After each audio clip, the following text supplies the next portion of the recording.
Hello, human peoples. You're listening to the podcast network of Gamefully Unemployed. To support us and gain access to great exclusive podcasts like Fox Mulder is a Maniac, Tom and Jeff Watch Batman, Star Trek The Next Futurama, and our latest show, Spiel Boys, head over to patreon.com/gamefullyunemployed. We do game streaming, movie nights with our patrons every Friday night, and you can even commission your own podcast about anything you want. Literally anything, within reason, and we have to do it. You are quite frankly out of excuses not to go visit patreon.com/gamefullyunemployed. That's patreon.com/GAMEFULLY unemployed, which is spelled like it sounds.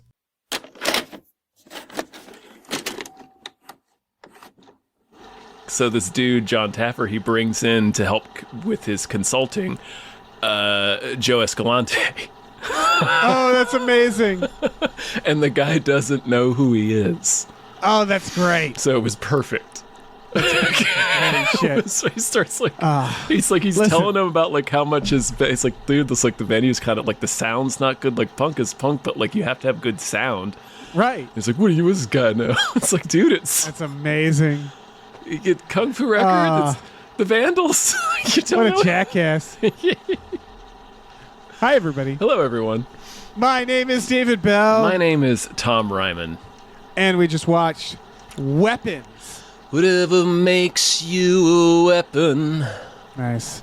What do we got? Nunchucks. Nunchucks, ninja stars, Tommy swords. gun. Tommy gun's a good one. This is a true story that happened right here in my town. A lot of people die in a lot of really weird ways in this story, but you're not going to find it in the news. That's a good one. You know, it's an underrated one. A brick. Oh yeah. You can do some fucked up shit with a brick. Honestly, a brick is almost S tier in terms of weapons. Oh, if someone came brick after is a me good with a one. brick, I'll give them whatever they want. Right, because it's your state of mind. You're like, if somebody's coming at you with a brick, you're like, I know there were other options where you found that brick. You settled on the brick. You know how, that'll kill you too, and it's not pleasant. No, it's a bad way to go. Yeah, it's a projectile too. You can just whip a brick at somebody. Oh, yeah. Doesn't matter where you hit them.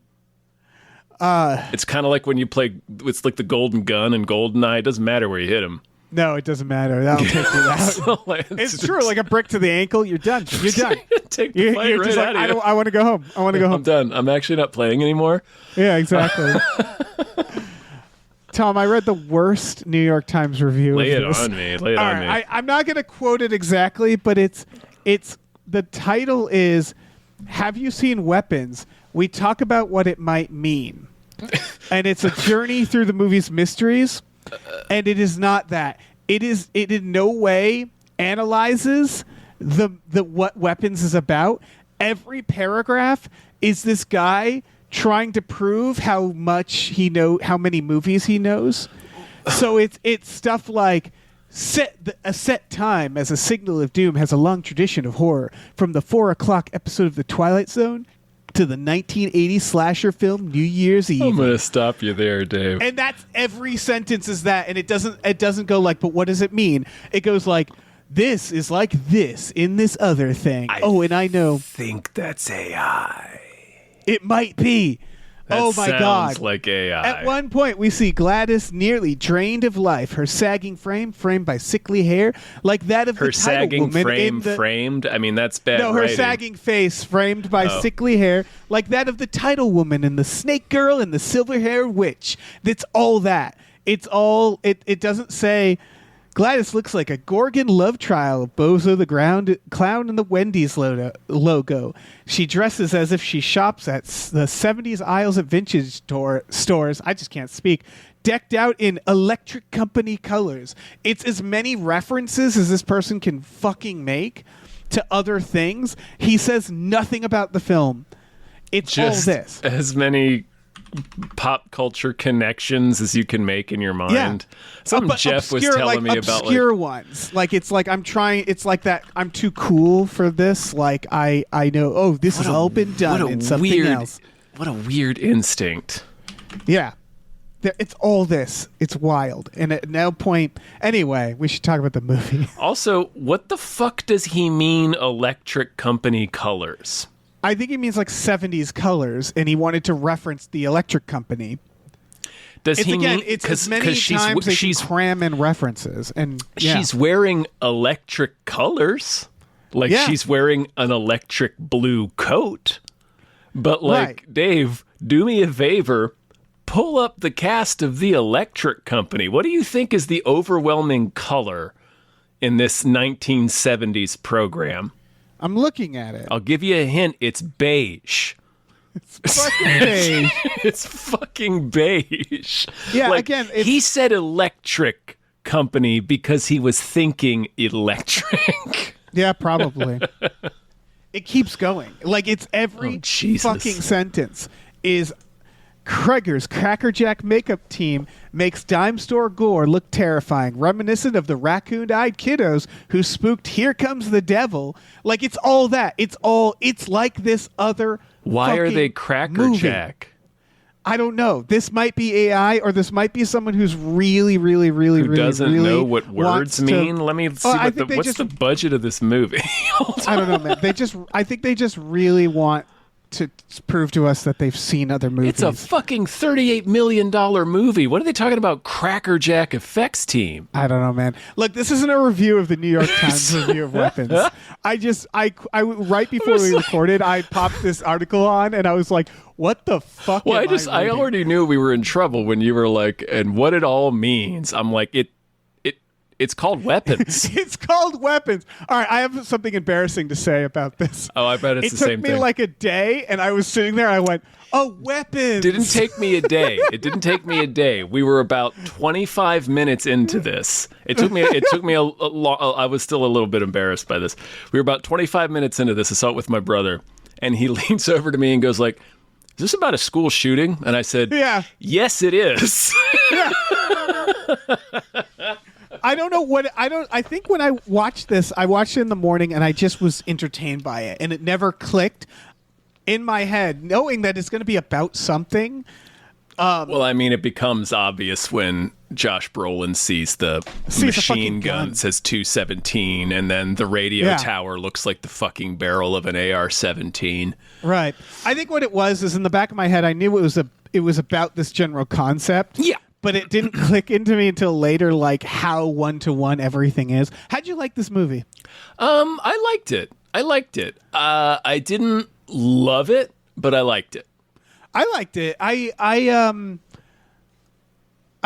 thought it was a lot of fun, weirdly. I think we're getting now the Zach Kreger, like, I hope he doesn't pigeonhole himself into this. Like, I hope he doesn't, like, force himself. But it's now, the title of the movie is just what it's about, right? Like, barbarian, weapons. And then it's like... it is, but you have to, like, it's in an esoteric way.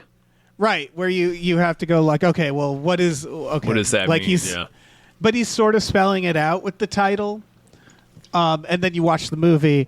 This one, I think, it goes beyond, school shooting. I think it's about guns in general and, like, the NRA in a way of, like, the witch using the children's life to maintain her life. Mm-hmm. Felt like it's kind of like, certain politicians, you could broaden it if you wanted to the idea of, like, it's sacrificing the young people. For sure. Yeah. It's also it's just about the community dealing with it. Right. It's like you have each stage of the community, essentially, right? You have a teacher, you have a parent, you have the principal, you have a police officer, you have a junkie. Right. You also have this kind of like the cop, and like I noticed a lot of the situations are places where typically guns might like get involved, like the police dealing with the junkie, the attack at the convenience store. It's all these like moments of violence that are like sudden in a way that a shooting might be. You know what I mean? Where like you're always kind of like guns are always kind of typically present. Yeah. In those. Yeah, and it reminded me a little bit of like Littleton because. Well, I mean, obviously, but also, specifically the part that Michael Moore is pointing out in Bowling for Columbine, Michael Moore is Michael Moore, but like the factual aspects of the film are factual, pointing out that a lot of the community works for defense contractors. So it was like like there's a part of the movie where like Josh Brolin, he's a contractor, but a building contractor, but he's literally building the house where his son is. Did you notice that? It's the same house. Then he paints the door red. Right. Because he bought the red paint to write which is giving it away early too. Yeah. Oh yeah. But yeah, so I was thinking about Littleton, and like Josh Brolin really clicked it for me there, and just about like how like the community is kind of like one thing that stuck out at me, which could be taken as a plot hole, but I am taking it as intentional, and I might be doing the movie a favor when I do this, but like the parents don't speak to each other. I think it's intentional. Yeah, definitely that part's intentional, but like they make a big deal about the Ring cameras. Right. But for some reason nobody saw all of the kids running to the one house. No Ring camera picked that up. Right. They only look at the Ring cameras of the houses of the kids, and you're like, surely the cops, and they can. I don't think you have a choice. They could go to the other Ring cameras of other houses and follow them. I think there is this general idea. It is a heightened reality or a plot hole, depending on how you look at it, that it is sort of, I think, about how nobody talks to each other. Well, yeah, and it's specifically in these grief situations. I think a lot of it is, I mean, obviously there are support groups, and like parents who have suffered through these kinds of tragedies have, formed groups around each other and such. But like there is this idea of everybody being isolated with their grief, and like they're not sharing things with each other. Like nobody has seen, like Josh Brolin has the footage of his son running out of the house doing airplane arms, but nobody else has seen that footage. Like when Julia Garner gets attacked by Benedict Wong later on in the film, and he's doing airplane arms, she's never seen that before, but he has, and he's like, I need to show you my footage. And then like later he goes to another parent's house because he wants to compare their footage. But she's like, I'm not comfortable with that. So you realize, these parents haven't compared anything. And it's probably, you realize like the police tell you not to do that. Like they're like, like that really stuck out to me as like the community, part of the community aspect of I think part of what this movie is saying. And one of the big things is like it kind of turns the community against itself a little bit.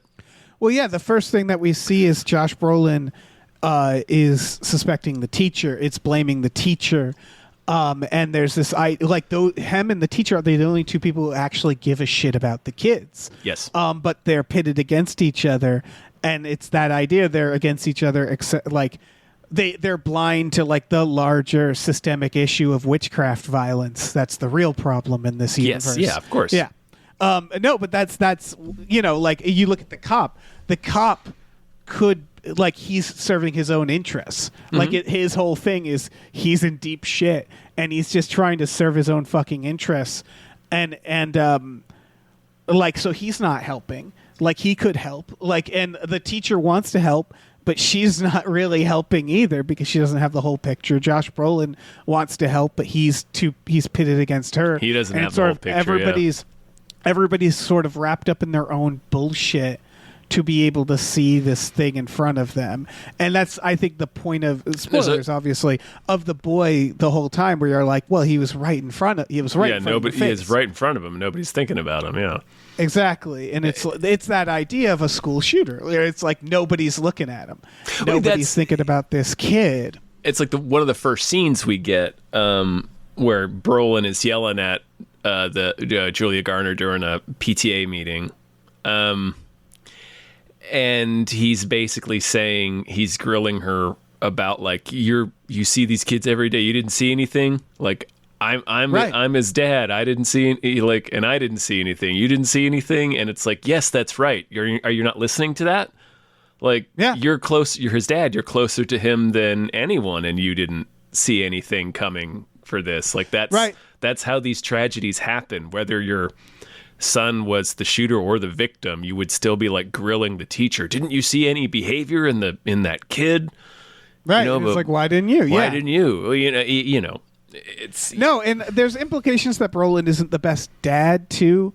There's some stuff where he says like, you know, I know I haven't like said this so much to you, but I love you and shit like that. Where it's like, you can tell there's like a guilt in him. Yeah, and that's part of. They make the teacher also his an kid's alcoholic a bully too. Yeah, his kid's the bully. His kid's a bully. They make the teacher an alcoholic. She's stooping the cop, which I felt like maybe it's. I'm reading so much into it, but I was just like, yeah, police and teachers often work together. They often like when it comes to like dealing with kids, like there's this whole, you know, they do this thing where Benedict Wong is like, you can't hug these kids, you can't you can't be their friends. Yeah. So it's like this, it's like kind of, it's that, again, this weird fractured community where like the cops and the teachers aren't really like emotionally engaged with the parents and the kids and the citizens, and it's like drawing all these sort of walls, which I think is why the story is told as a series of separate stories of each individual person's perspective, because it's sort of showing that they're all in their own little world. Yeah, definitely not so much with the cop and the junkie, but like with Brolin and Julia Garner, and a little bit with Benedict Wong. There's this sense of like this like righteousness. It's like, well, my perspective is correct because I'm the father of one of the missing kids, or I'm the teacher. My entire classroom disappeared. You know, nobody will let me talk to anybody. So there's like this, my grief is the correct grief, or like my outrage is the correct outrage, or whatever. Yeah. Yeah, that's definitely a big part of it. That was like at first, that's why I think that's what threw me off is I thought of it more of like this general idea of like how we failed young people. Like again, it almost threw me off from how obviously it's about guns, where I was like, it's more about how adults like fuck up around like young people, and like like no one's thinking about the kid, and ultimately it feels very one-to-one, like they have their arms out, you know, like arms, like guns, like it's I feel like it's one where it's like, yeah, it's he's screaming it again. I don't even know why the dream of the gun, the only reason I can think that's in there is because he was scared it would be too subtle. Yeah. I guess so. I don't know. 217 also. 17 kids disappeared, and there were only 2 that didn't. The teacher and the kid. Yeah. It's very, like, it's screaming it. It's really screaming it. Yeah. What'd you think of... You find it scary at all? Parts of it. I liked that it was... I found it creepy. Like, I liked the mystery aspect of it. But my main gripe with the movie is I thought it was a little too meandering. So there were parts where I was just kind of like, what's happening? Yeah, so like, for example, her alcoholism threw me off because I was like, is this about alcoholism? I liked that. I didn't take it as like, it's going to be about alcoholism. It just made me think about Barbarian, about how like little layers would get peeled back about a character a bit at a time, where it was like sort of liked it. The unreliable narrator thing. Well, it's not. There's a little bit of that actually, but I like that she's kind of a piece of shit. Yeah, yeah. Like when she does her stakeout, she's following the kid. Yeah, yeah. Again, everybody feels like they're in it. They're a little selfish. Like they're not thinking about the kid.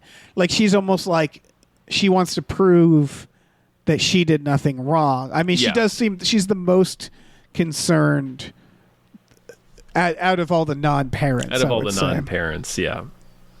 But everybody kind of, I think that's the point. Everybody's flawed. You know, there's like, everybody's like, Josh Brolin is also a bit of a piece of shit.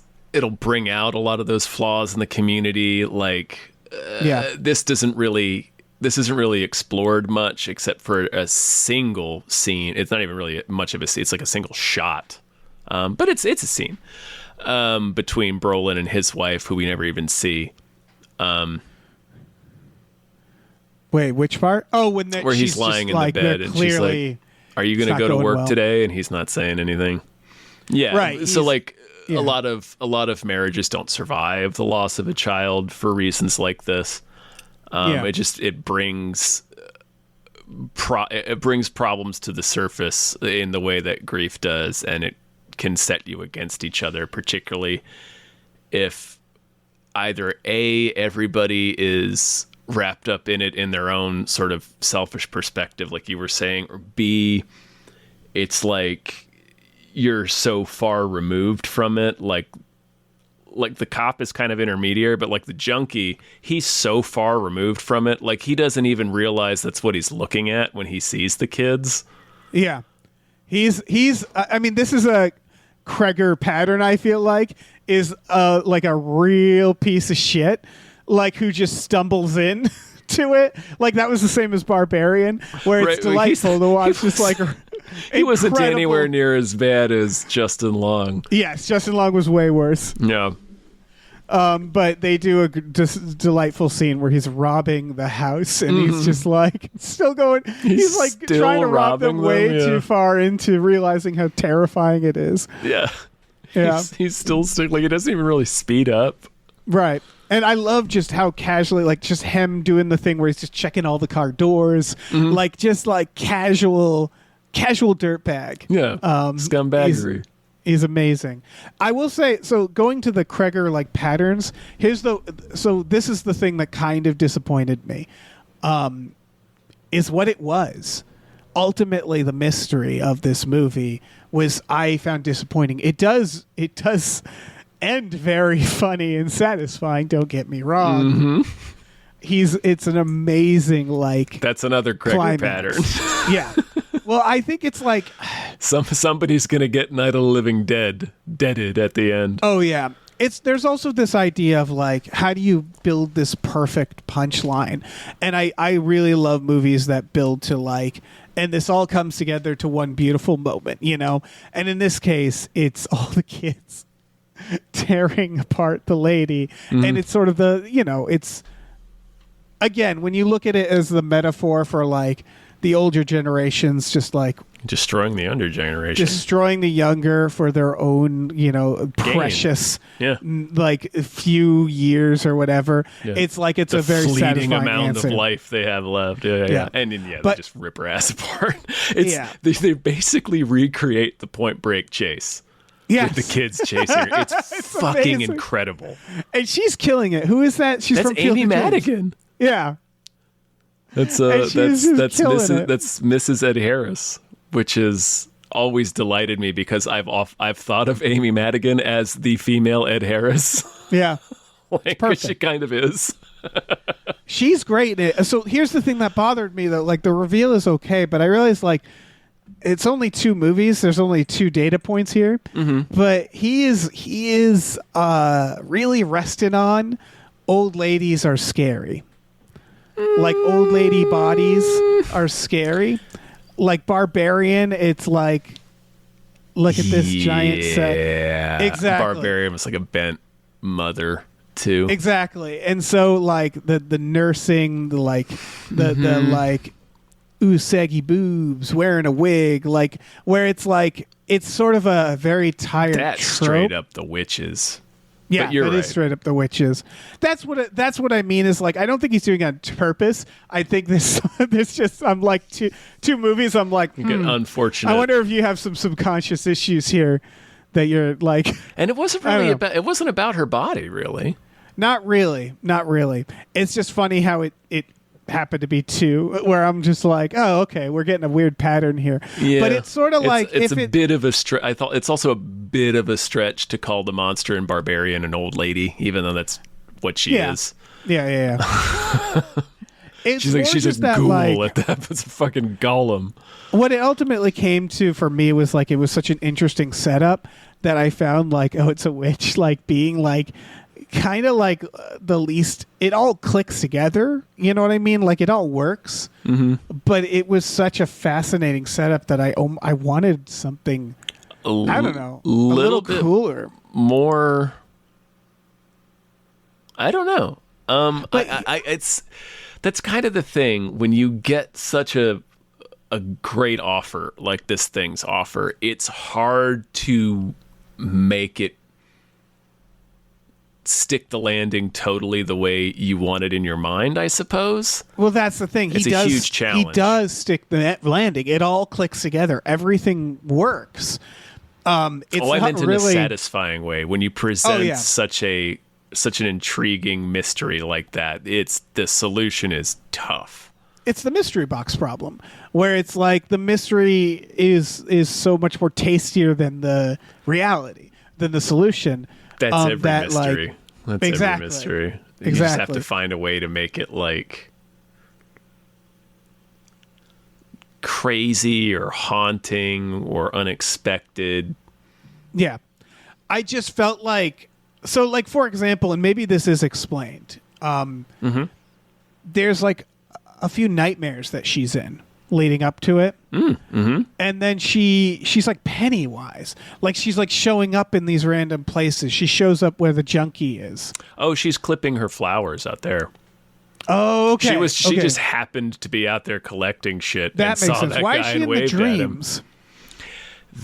That I'm not sure, unless it's some kind of magic connection with his son. Yeah, I got the vibes that they knew that we're making a horror movie. It's magic. And we need to have some We need horror some scenes scares, early. yeah. And it's sort of like the same as like they never actually say what she's doing with the kids. We just know. You know what I mean? Yeah. Where you're like, I liked that. It's heavily implied. Yeah, you don't know precisely what it is, but you can pick, well, she's eating them somehow. Yeah. Yeah. She's got to be eating them or Yeah. like using their energy or whatever. And you can infer that she because they're like, oh, our old aunt, we haven't seen her in 15 years. I guess she's moving over here from, she was staying with your grandma and grandpa. Now she's going to come stay with us now. It's like, well, clearly she used up them. Yeah. Just moving on to I was thinking like, or she's not even related to them. Like, or she's like. That's true. Yeah, she could have just like. One thing I liked the Pennywise setup, even though I did get the sense like, oh, they needed like a boogada boogada at 1 or 2 points. I am okay with that. Like, for the record, that didn't turn me off of the movie. It's more of just like. But oh yeah. No, you go. Well, it sounded like you had a thought. Yeah. It was more of like a slowly trailing out thought than a real thought. I do like how it's set up when she's walking across through the opaque glass into Benedict Wong's office. You can see her. You can see that it's the lady you've been seeing because you can see her hair and the shape of her hair. And then she rounds the corner, and it's like she doesn't look quite like she did. She's like a fearsome monster when you see her in those earlier like dream sequences. Like she's exaggerated, like ghoulish. But like when she rounds the corner here, she's just like Amy Madigan with too much lipstick on. So she looks kind of just like a doddering old lady who just put too much lipstick on. Right. Yeah. The general idea is that I think is that like she's like approximating what a person would dress like. You know what I mean? Where it's like she's so like out of. She's trying the to be human world. Well, I think it's more calculating. I think she's trying to be unassuming. Right. Like she has bad lipstick and a bad wig. That is the silly part of this movie, is that it feels like there are several moments where one good punch will do it. Like the hardest one that they have to sort of cut around is Josh Brolin in the basement, where she like comes out of nowhere, snatches his necklace. And I'm like, how did she get him to sit there while she did her spell? Yeah, I'm like, exactly. That's Thanos. Yeah. It's Josh Brolin. Yeah. That's drunken drive-through Josh Brolin. Right. Yeah, he doesn't even need to be Thanos. He's going to take her out. Yeah, they like just cut away, and you're like, all right, fine. I'd be more scared if it was Josh Brolin in the dark. Yeah. The Mad Titan, at least I know what he's about. Yeah. There's a lot of I got the vibe of a lot of that in this movie, where it's like it's a little moments where you're like, the answer is kind of like, don't worry about it. Are you not having fun? And I'm like, yeah, you're right. I'm having fun. Like, it's that where it's like, I don't. Some of it, I think there's a game of telephone. Like, I think that's another aspect of examining what a tragedy like this, what effect it has on the community. Right. Because if you noticed, when they would link the scenes together, they didn't link 100%. Did you notice that? Oh yeah, like they were different. It's all being told by a unknown child. We don't know who that kid is either. Yeah. We never meet that kid. It's a little girl. We never see who that is. Yeah. So we don't really know. It's sort of like, I went to California Adventure recently, and there's the Little Mermaid ride is told by the bird, and there are some inaccuracies. Scuttle. And the Little Mermaid ride, I think it's just because they ran out of ride, is that Ariel gets the legs, meets the prince, and lives happily ever after. That's how they do the ride plot. And I'm like, that skips out a lot of the really Little Mermaid, a lot of the moral. Yeah. Sorry, it's not at all like that. It's just unreliable narrator. Yeah, there's a lot of that in this.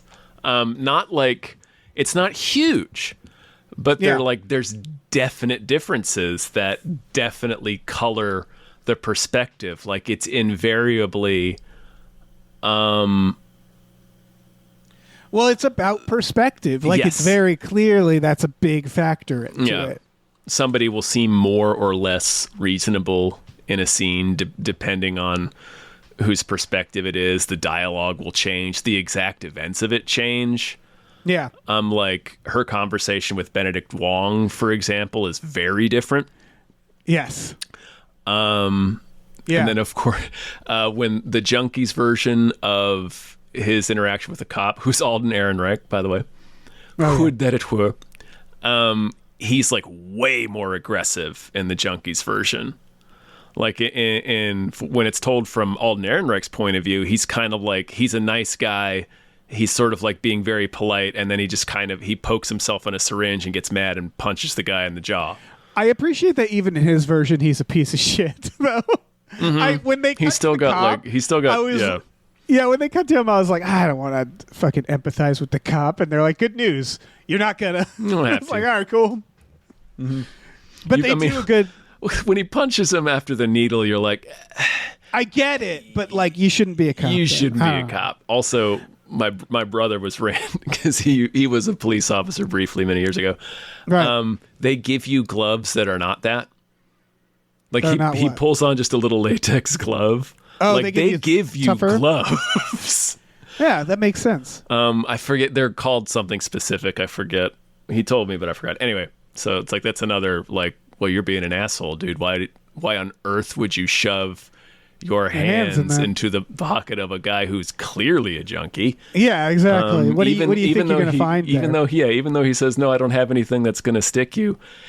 You're shaking him down, man. He could be lying because he thinks you're going to let him go, or he could genuinely not remember if he has anything in his pockets. Well, they do a good job with him of like tightening the noose, essentially, because it's like he punches the junkie, goes to his boss, who we learn he's married to his daughter. Yeah. And then he's Toby like, Huss, by the way, is the chief. Right. Huh? And he's like, I fucked up, and he's like, don't worry about it. We'll cover it up. Well, basically, and then sort of. He says like, it'll get taped over in a month. If if he doesn't file a complaint, then you're good. He's just like, I'm not going to get you in trouble, right? But I'm not going to. Nobody reviews this footage unless there's a reason to. Is basically what he says. So it's like, unless he complains, nobody's going to pull this shit up. But then he cheats on his wife, and the next day his father-in-law is giving him that glare where you're like, oh, he's in deep shit. Yeah, he's going to put him away. He cheats on his wife, June Diane Raphael. Is that who That's that was? Who that was, yeah. That's very funny. I did not Julia Garner in the liquor store. Oh, good job, Douses June. her with vodka. Yeah, she sure does. She fucks her up. Yeah, she does. I liked that little, because they do a oneer of her going in the liquor store. It's so good because you see her in the back like a shark closing in on her. They do the first oneer pursuing her as she goes to the liquor, And you're like, I was like, that's a neat oneer. I don't know why it's there. And then the next time she goes in, they do the one, they're chasing her. And that's when you see her in the background. Yeah. And you're like, oh shit, look out. I'll tell you the part that really got me Yeah. is when she's staking out the house. That was amazing. That was so good. That was such a good sequence. Yeah, because Like that's a really good shot. The door just opens. Oh, it's a oneer too. Yeah, it's just it's my favorite type of wonder, which is that the camera barely moves. Barely moves. Yeah. It's like what I love about It Follows a lot, where it's like, all right, let's just look over here. Or it'll be the slow. And let's just follow over here. It does a lot of that, which is, it just, I mean, it'll get pegged as a trope if it's not already, but it creates unease. It really does. I mean, it's perfect. So it's her in the car, passed out. It's so the fucking camera pans over the door opens, lady silently, comes out. Totally silently, and this complete blackness beyond the door, and it stays there for several seconds, just this complete black portal. Lady comes out. We follow her to the car. She's like staggering like Jeffrey Combs in House on Haunted Hill, like maladroitly. And this music starts up, like it's this fucking string music starts up as she's staggering out of the house with a knife. And she stops at her window and then keeps going. And that's the moment where you go, oh, okay, she's going to go hurt someone else. And then you hear car door open. You hear the car door and open. you're like, ah, fuck. I like jumped. It's so good. And then just hand comes, takes a lock of her hair. Yep. And it's a great, I think this is a key. This is a lot of filmmakers. We realize the significance of that later too. Which I was going to say, a lot of filmmakers have mastered this. Jordan Peele, I think, is like set the modern tone of this. Flat out sprinting at him in Get Out. Exactly, which is how can I spread out the information in a way that when it all clicks together, it all makes sense. But when you're seeing it, it's not only weird, but it's creepy. It's scary. Like each individual morsel is scary because you have no idea what you're looking at. Yeah. And Kreger has nailed that in this, where it's like he did such a good job at like, what pieces do I give you one by one, right? And I think it's probably 45 minutes. It's probably like Act 2, like sequence like 5 or 6 of this script where like we reveal like what it is, like what like then where we go to the little boy basically is when we go to the little boy, it's when it's like, okay, we're going to tell you everything, which again is very similar to Barbarian, where it's that moment of like flashback. What is this? Yeah, what is this? And he's very good at he realizes like that you don't need to reveal at the very end, like that is a second half of Act 2 thing to do. I think it's in both of them. Yeah, it's like right around the halfway point in both films. Yeah. He has a very clear structure to me, I think. Yeah, now that we're talking about it, I see it for sure. Yeah, but it's not a bad structure. It works even when you know the structure is there. It doesn't take away from it because it's like it's still like what's the content? The content. Right, you still can't really predict it. You can just kind of predict the rhythm. Yeah. Although I will say this is a very unique beginning. Yes. Because it's just, here's what happened. And now the story begins. And that's like a really cool prologue. Yeah. Because that feels like another movie that would be like first act break. 20 minutes. Yeah, that would happen at the end of Act 1. It's just right up front. Nope, all these kids ran out and disappeared. Boom. Let's go. Yeah, and I think to your point about it being... It's not about the event, it's about the aftermath. Right, and to your point about it being meandering... I think when you look at like the first half of this movie, I'm trying to think, is there a clear first act break that's like sets, it doesn't feel, because since it's done in the series of here's different perspectives, probably like for example, at the end of Julia Garner's, I think. That's the thing. It feels late or something because I think the next inciting incident, the big thing, is Benedict Wong, and I think that takes a minute. That does. That's almost at the halfway point because we see that. And then I think we have one or two more breaks before we get to his chapter, which is where we learn that it's a witch. Yeah. But I liked in that chapter where they fake you out twice. Like, did you notice, like, as he's sitting down with his husband before she knocks on the door, they're watching a program about cordyceps? Oh, yeah. Oh, I was going to say, and then on the blackboard, there's parasite stuff. Mm-hmm. And I think that was, I honestly think that's a fake out, but it's also like they just want it in your mind because it is a parasitic idea in a way. In a way. Where it's about Ants mind is the control. other thing they said. Right. Because it's about her using these bodies for sustenance. Yeah.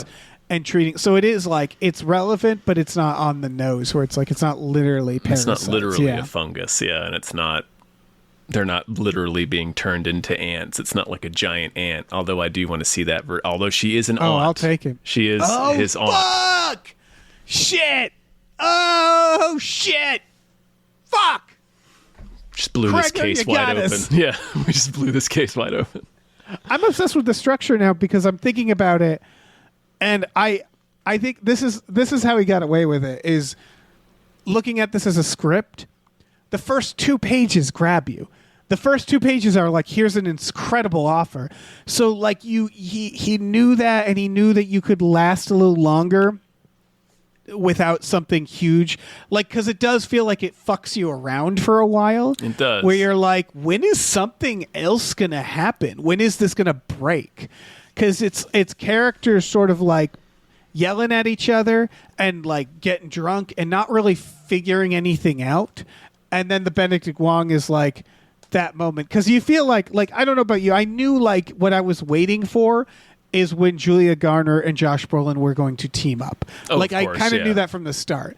Yeah. And they really tease that in a good way where it's like You can't see them in each other's initial, like you can't see Brolin in her initial, you only see her from behind, Right. and then it switches around to her face when her chapter begins, and he's it's out about of focus. empathy. Yep. It's all, it's about people like this lack of empathy. I feel like there's not like I feel like the gun stuff is very obvious, but the rest of the observations are more like vibey in a way that it should be. Yeah, it's not literal. It's not a literal film about a school shooting. No. Obviously. But there's some clear symbolism. Like, for sure. example, the liquor bottle shots.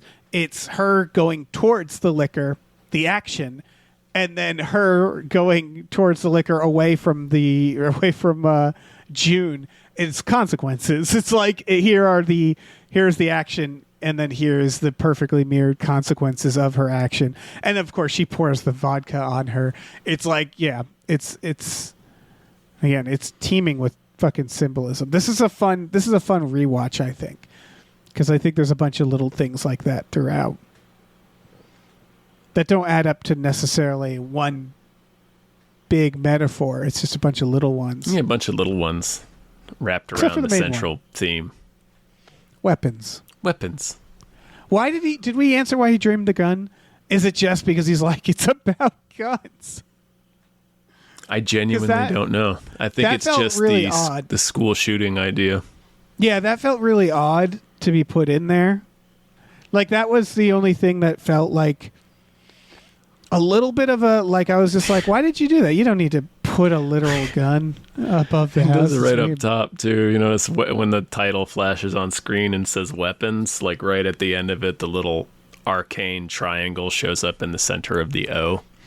Right. So it's telling you that it's witchcraft, and also that it's going to triangulate the position to find where the children are. But mostly it's telling you that it's witchcraft right up top. And then, of course, somebody paints witch on the side of Julia Garner's car, somebody being Josh Brolin, which is another thing they never flat out tell us.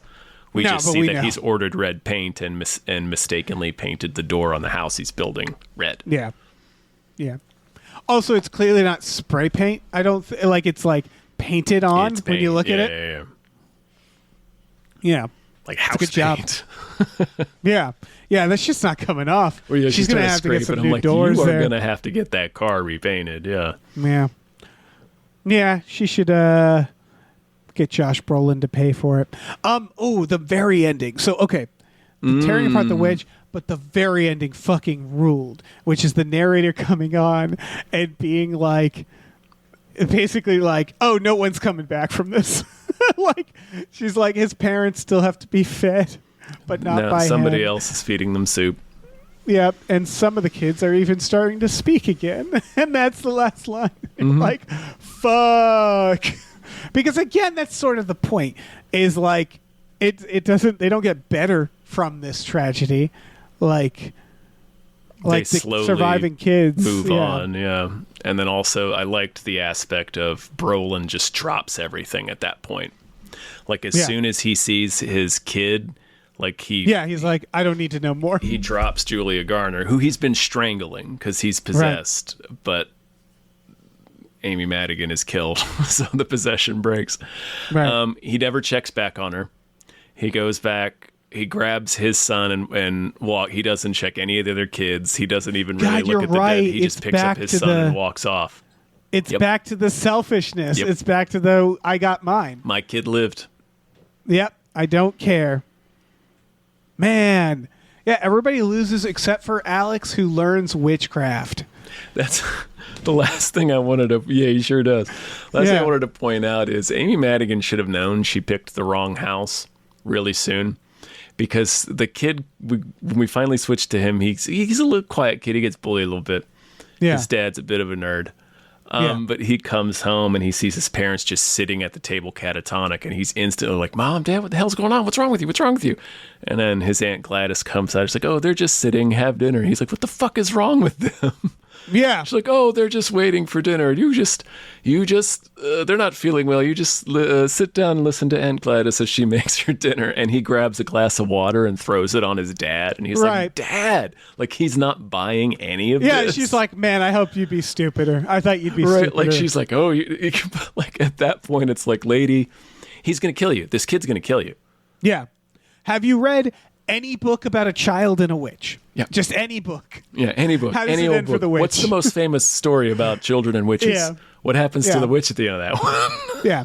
Never works out. Never works out. No, this is the stuff where I'm like, I don't want to like pick it apart too much, where I'm just like, did she need to keep the kid like not catatonic? She needs some kind of thrall, I guess. I get it. But it's stuff like that where I'm like, why didn't she put the kid under her spell? I don't know. I guess she doesn't want them looking too closely at the house. That's what I was thinking, is like, well, she needs someone to act normal. So if the kid acts really fucking weird, it's gonna like raise some alarms, I guess. Like it all kind of, it makes enough sense, but it's one of those where I'm like, I bet this witch could have done this better. I think she could have figured this out. She didn't have the greatest plan. Like if I were this witch, I could drain the life out of these kids easy peasy. Oh yeah. Like I think I could figure it out. It's a meandering plan. It is, because it's like, okay, you know who you go after? The teacher. And then you put the school under your thrall. The school says, like, you come in and go like, oh, I'm the substitute or superintendent or something like that. And you got all the fucking kids that you can drain. Like, you can drain all those kids easy peasy all day long. Yeah. You just start at the school. I don't know what she's doing. Like 100 kids? That's so many kids. I don't know how many kids are in a school. It's probably about 100. Yeah, I don't know. Or like start with like people in their 30s. Like if you get a lot of them, go to like a EDM festival. Yeah, I don't know. It just seems like, or like 20-year-olds. Witches do eat kids. That's the thing. All right, but what does that mean? Does that mean a minor? What is the age limit? I don't know. Because if it's like 17, then it's like, yeah, go to like a festival, go to a show. Oh yeah, that'd be even easier. Just tell them you have weed. Exactly. Tell them you have weed. Which you do. Yeah. Just not the Which kind you do, because you're a witch. Yeah. She probably has both kinds. Oh, yeah, she definitely has both kinds. Anyway, I really enjoyed this movie. I really did. Like, it's so much fun. It's kind of exactly... ultimately... It's kind of Barbarian, too, basically. Yeah, it's ultimately what I wanted from this. And it's also what I wanted from this type of movie. Like, yeah, it's not the scariest. But whatever. I had a lot of fun. Very good delivery of "What the Fuck" by Josh Brolin. Oh. That's one of those lines that's on the page. You're like, that's nothing. But then Josh Brolin's like, I'll take this fucking home. Yeah, well, let me take this. Yeah. Very good. What the fuck?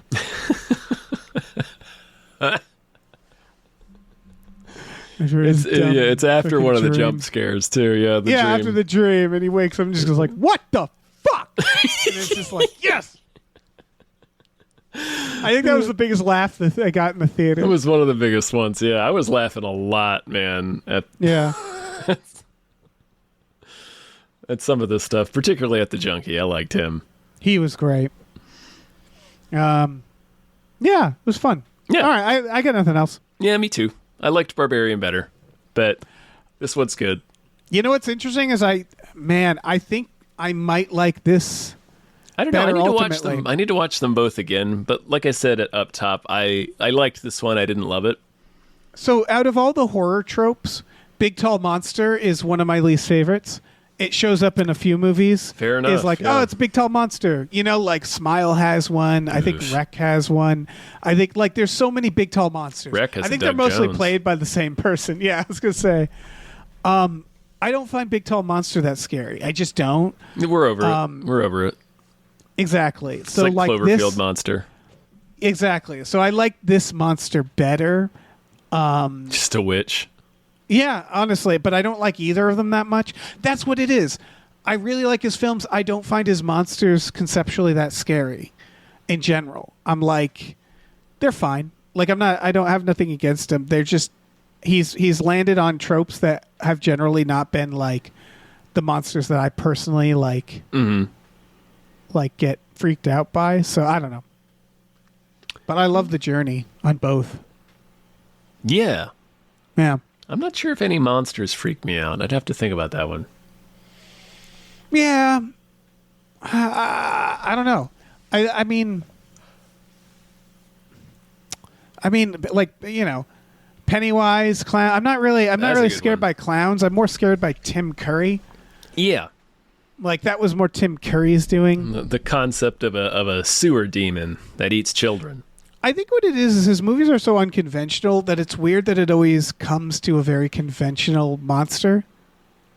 Like I always expect something, you know, like you look at less so in Barbarian. I wouldn't necessarily call that conventional, except in the way it looks. Yeah, I guess that's what. Like you look at, I hate to compare him to Jordan Peele, but what Jordan Peele delivers on is this weird mystery, and then it's a very weird solution where it's like the monster is always this like, oh, you've invented a new thing, kind of, you know, where it's like these are things that exist already, but you've done this weird spin on it, like his spin on aliens, his spin on doppelgangers, his spin on brainwashing, and they've all been like very, very different than stuff you've normally see. And I think these movies remind me of him so much that you expect something more unconventional, and that's not really his fault. Like it's still very satisfying. Yeah, that's fair. I think that's fair to say. Yeah. All right. Anyway, that's all I have to say. I think I've said everything. Yeah, I have nothing else. Hey, folks. Thanks for listening. Thank we have you. a Patreon. Patreon.com/GamefullyUnemployed. GAMEFULLY unemployed. We have exclusive podcasts on there, like Tom and Jeff Watch Batman, Fox Mulder is a Maniac, Star Trek The Next Futurama, Spiel Boys, Himboos, our brand new Supernatural podcast. It's a delight. They have plenty of spook 'em ups, probably a witch. So many boogans. Oh, Yeah, we're going to so meet many a witch. boogans. Definitely going to meet at least one witch. Oh, yeah. There's going to be a hot witch. Oh, God, there better be a babe witch. Mm-hmm. There's going to be a babe witch. Oh, yeah. We watch movies every Friday night with our patrons. If you want to kick down a little more, you can join us. It's a lot of fun. We hang out with a lot of people, including like the Small Beanses. They will be there We got on people dropping in occasion. and out. We got friends and family all hanging out. It's fun. You should have fun with us. Indeed. We Yeah. also have a store. Head over to gamefullyunemployed.com where you can find a link to our Teespring store, where we have all kinds of cool original artwork and designs by cool original artists like Michael Vincent Bramley, Starlene Hodge, Justin Brown, and others. So check that out. Rate and review this podcast wherever you're listening to it. It helps us out. Yes. Check out our new show, Badical, Badical, wherever you are listening to this as well. And I don't know. Stay away from old people. Yeah. They're bad. Yeah. Especially if they're out in the woods, like in the middle of a tent city, like Yes. clipping weeds. That's weird. And that includes us. We're 40. We're old now. Yeah, stay away from us. Stay away from us. Hey, listen, our music is produced by Chris Corlew. You can find him on twitter.com as the Corlew, or go to shipwreckedsailor.bandcamp.com. Our channel artwork is produced by Michael Vincent Bramley. For more of his work, go to mvbramley.art.